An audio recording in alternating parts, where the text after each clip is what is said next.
আমার মনে কয় আম্মা গোপনে করে ভাত খাইতে দিছিল। তুই কেবা করে এত নিশ্চিত হচ্ছু? না হলে পরে দুই ভাই আমার সাথে এরকম চ্যাটাক চ্যাটাক করে মিজাজ গরম করে কথা কবে কিসের জন্য? তোর কথা শুনে আমি নিশ্চিত হইলাম যে তোর মা তাগেরে গোপনে ভাত দেয় নাই। তোমার আব্বা আমার আব্বার আরো 1 বিঘা জমি কিনতেছে। ভালো হয়েছে তাই না? আমার আব্বা জমি বেচে আর তোমার আব্বা জমি কিনে। তোমার আব্বা তো আর এমনি এমনি জমি বিক্রি করে না। তোমার ভাই যখন ডাক্তারি পাশ করে আসবিনি তখন কি আর জমি বেচার দুঃখ থাকবি না। আব্বাও সে কথাই কয়। আচ্ছা, তোমার আব্বা তোমাকে তো লেখাপড়া শিখায় নাই, চাউলগুলারে মুখ্য করে রেখা এত জমি কিনে কি লাভ? সে কথাটা কেটা বোঝাবে রেশমা?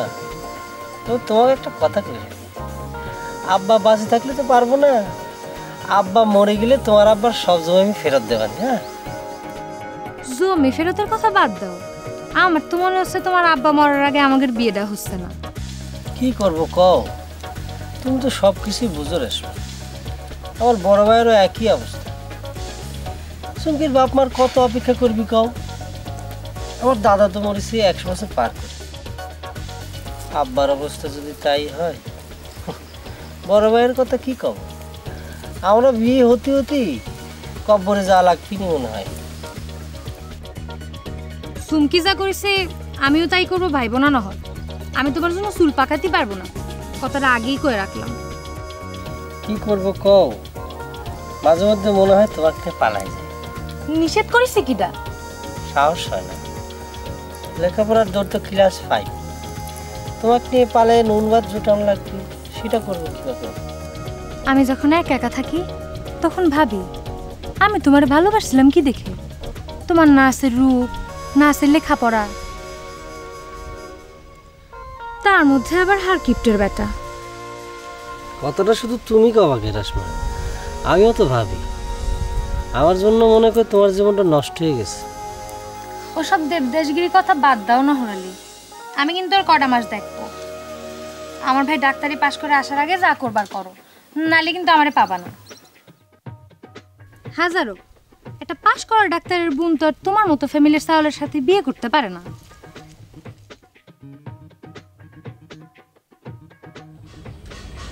আব্বা আব্বা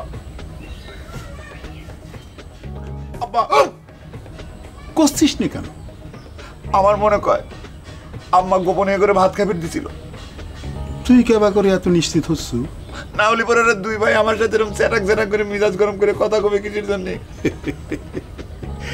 তোর কথা শুনে আমি নিশ্চিত হইলাম যে তোর মা তাগেরে গোপনে ভাত দেয় নাই, যদিও আমি হাড়ি চেক করে আগেই শিওর ছিলাম।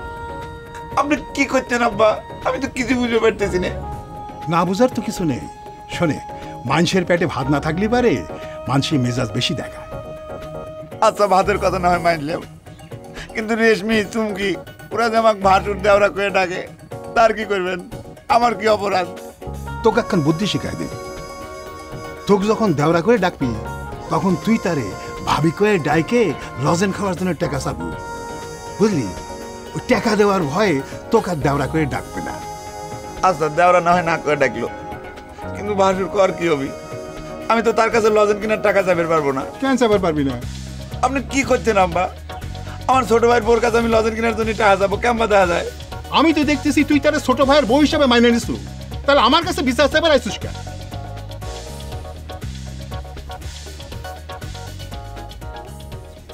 আব্বা, এই ধান কার বাড়ির ছাগল আমাদের বাড়ির ভিতরে এসে বসে আছে। খোয়ারে দিয়ে দে।